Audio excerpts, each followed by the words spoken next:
Altogether, there have been 2 kingdoms of Hungary. The first one lasted for almost 1,000 years and formed an important part of the Habsburg domain, and the second one is famous for not actually having a king. It did have a regent whose job it was to find a king, and there were many people who were happy to take the job. But notably, he never did this, and the Kingdom of Hungary remained without a monarch until its dissolution in 1946. So, the Kingdom of Hungary was reborn after the collapse of the Austro-Hungarian Empire in World War I. Hungary was briefly declared a republic, broke down into civil war, was declared a Soviet republic, invaded Romania, lost and broke down into civil war again, before returning to a democratic republic where it would stably remain, and never mind, there was another civil war. This eventually saw Miklós Horthy, a very well-respected admiral, named regent of the landlocked country at the head of a conservative coalition, and Horthy then reluctantly signed Hungary's surrender document. But this wasn't until after some of the members of his government had asked if Britain was willing to install one of its princes to the Hungarian throne. And this was offered on the condition that Hungary lose less land, but unsurprisingly Britain said no.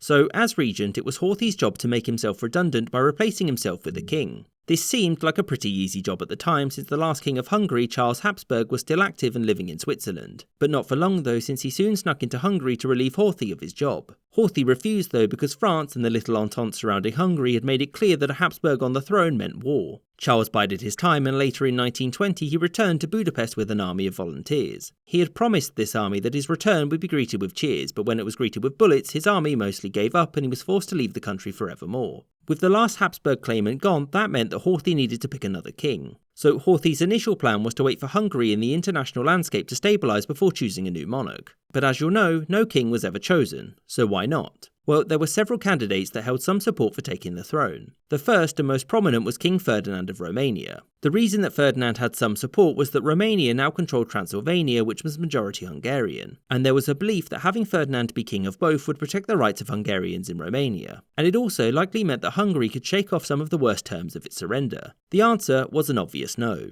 Since a year previous, Ferdinand's armies had invaded and occupied much of Hungary, and all of the other candidates were minor princes from basically every European royal family, and very few of them had much support, which left one last potential candidate, Horthy himself. There were some who wanted a Hungarian royal family, and since Horthy was so well respected, he would do. Horthy, of course, would never accept the title for 2 reasons. The first was that his allies supported him as a regent who would one day restore a monarchy, but not as a monarch himself. And second, by becoming king, he would become a constitutional monarch, which would mean he would wield less power than he did as a regent, which he didn't want because everybody loves power. And with that, he simply remained as regent, with dictatorial powers which he could prop up with the "one day soon, I totally promise any minute now" guarantee that he would restore the crown of St. Stephen. And with that, and Hungary's eventual loss in World War II, its days of being ruled by a monarch were over.